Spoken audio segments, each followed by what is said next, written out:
Hello everyone welcome back your favourite YouTube channel plus two pro preps. आज आम भिडियोटी plus two second year arts political छात्र छात्री मानक स्वागत जनाऊँ। आज आम भिडियोटी पॉलिटिकल साइंस गोटे इंपोर्टाट सिलेक्टेड क्वेश्चन डिस्कसन करबा लॉन्ग क्वेश्चन जोड़ा कि आपनकर बोर्ड एग्जाम रे बारंबार आसुथबा भली क्वेश्चन टी। तो से क्वेश्चन टी है भारत चीन संपर्क उपर एक विवरणी प्रदान कर है भारत चीन संपर्क। तो ये क्वेश्चन टे देखिबा आंसर तो फास्ट तार इंट्रोडक्शन बा उपक्रम देखिबा तापर जो भारत चीन संपर्क ऊपर आलोकपात करबा तापर लास्ट जे शेष कथा बा उपसंहार से।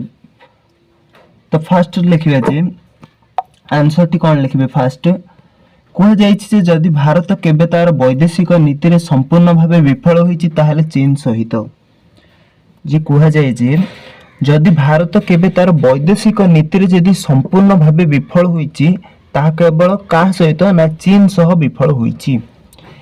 एही उक्तिर सत्यता यथार्थता केते अछि आलोचना करा जाऊ। भारत स्वाधीनता लाभ पूर्व जेतेबेले चीन जापान रो आक्रमण रो शिकार होइथिला भारत चीन प्रति दया प्रदर्शन करथिला। भारत स्वाधीनता लाभ कला पर चीन सह कूटनैतिक संपर्क स्थापन कला। 30 डिसेम्बर 1949 मसीह जेतेबेले चीन रो जातीय सरकार को कम्युनिस्ट माने विताड़ित कले नूतन सरकार को भारत स्वीकृति देइथिला। तापर कम्युनिस्ट चीन रो जातिसंघ सदस्य पय भारत समर्थन करि आसीथिला।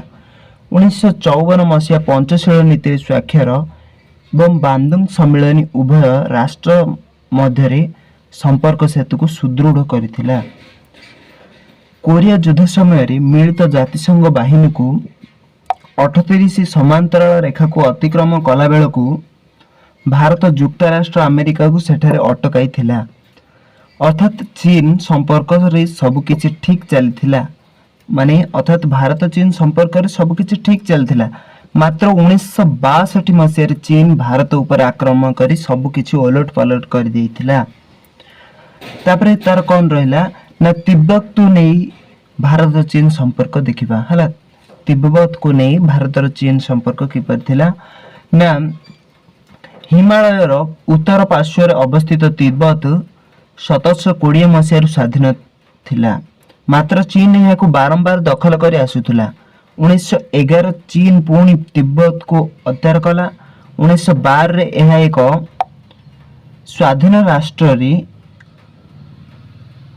राष्ट्र हुई 1914 रे शिमला सम्मेलन रे अंश ग्रहण कला।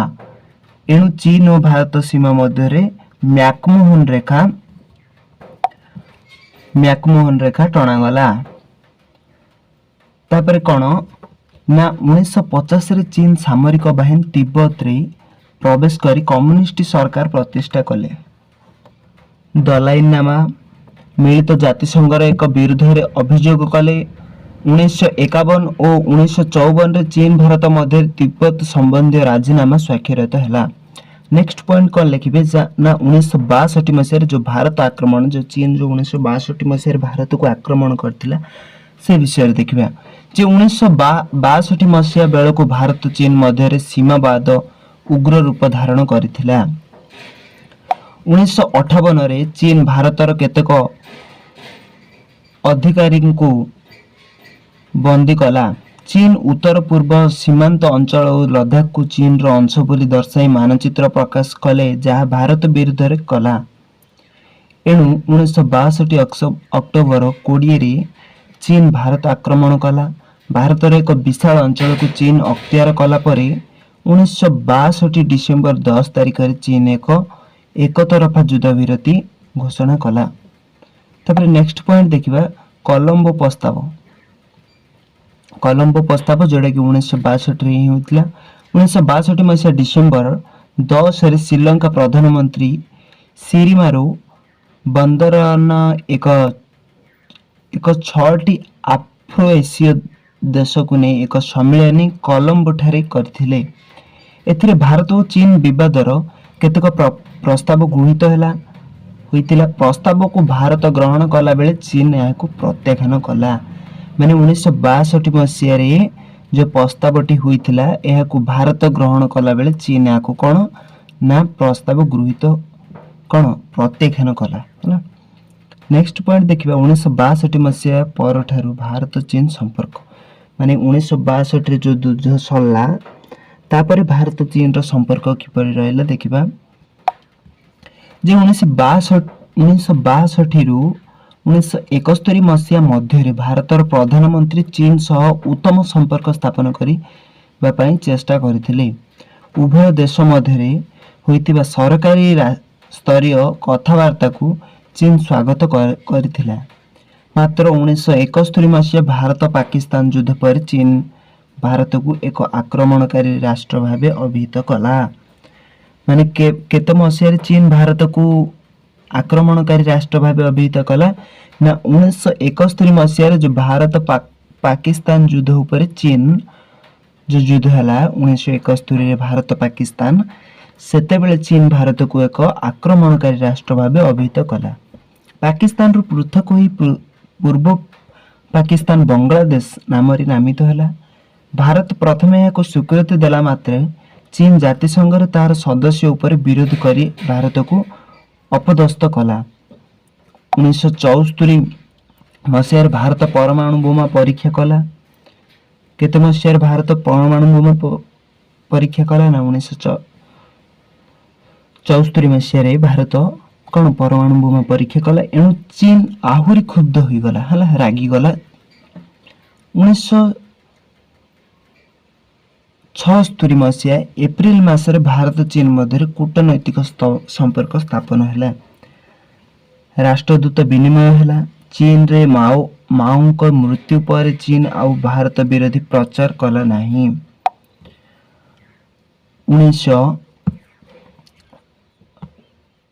1986 मसीहा सोवियत रूस रो शासक गोर्बाचोव नुआ दिल्ली आसी भारत चीन समस्या द्विपाक्षिक आलोचना माध्यम रे समाधान प्रस्ताव देले। मात्र चीन प्रस्ताव देला जे जदि भारत अक्षय चीन ऊपर तार अधिकार प्रत्याहार करी निए चीन मैकमोहन रेखा को मानिबो। यदि भारत कौन ना अक्षय चीन ऊपर जदि तार अधिकार प्रत्याहार करिनी तेबे ताहले चीन मैकमोहन रेखा को मानिबो हैला। नेक्स्ट देखिबा कोन ना 1999 मसीहा रे भारत प्रधानमंत्री राजीव गांधी चीन ग्रस्त कला पर भारत चीन संपर्क दृढ़ीभूत हैला। पुणी बेजिंग सम्मेलन रे सौहार्दपूर्ण वातावरण सृष्टि होइतिला। 1991 फेब्रुआरी रे उभय राष्ट्र वैदेशिक मंत्री माने बेजिंग ठारे मिलित हेले और उभय वाणिज्यिक संपर्क पुनः स्थापन कले। 1993 जून रे भारत और चीन रो मिलित कार्यकारी दल नुआ दिल्ली रे मिलित होइतिला। हेले तिब्बत एक स्वतंत्र देश। यही विचारधारा रु भारत ओहरी जीवा द्वारा चीन बहुत खुशी होइतिला। नेक्स्ट पॉइंट देखिबा भारत चीन संधि जोड़ा कि 1993 मसीहा होइतिला भारत चीन संधि। तो आर कौन लिखिबा जे 1993 सेप्टेम्बर 7 रे चीन रो सर्वोच्च शासन लिपिंग और भारतर प्रधानमंत्री नरसिंह राव भारत और चीन मध्य प्रकृत नियंत्रण रेखार शांति और निरवता रक्षा करबा पई एक जुगान्तकारी राजीनामा स्वाक्षर कले। मात्र 1995 मसीहा एशिया और प्रशांत महासागर पाई महाकाश विज्ञानी और वैषयिक ज्ञान कौशल संबलित मिलित जातिसंघर एक क्षत्रिय केंद्र भारत रे प्रतिष्ठा करिबा उद्यम को चीन विरोध करथिला। 1996 मार्च 5 रे चीन प्रधानमंत्री रिपेंग भारत सह सुसंपर्क स्थापन पई घोषणा कले। 1996 नवेम्बर रे से भारत गस्त आसीथिले। 1998 मे 18 तारिख रे पोखरान रे आणविक परीक्षण पर चीन तार आभिमुख्य परिवर्तन कला। यह पर भारतर आधिपत्य ह्रास पई चीन सब प्रकार उद्यम करुछि। विश्व राजनीति रे भारत को एक घरिया करिबा भारत को लक्ष्य करी क्षेपणास्त्र घाटी प्रतिष्ठा करिबा, पाकिस्तान और चीन सह भारतर सीमावाद सृष्टि करिबा, सीमार सैन्य वृद्धि करिबा पई चीन कौनसी सुजोग हाथ छड़ा करू नहीं। भारतर एनएसजी रे सदस्यता पई विरोध निरापत्ता परिषद रे भारतर सदस्यता को विरोध करुछि। अर्थात वर्तमान समय भारत सह चीन संपर्क आदौ सौहार्दपूर्ण नुहे। यह सत्वे भारतीय बजार रे चीन निर्मित सामग्री चाहिदा क्रमशः वृद्धि पाउछि।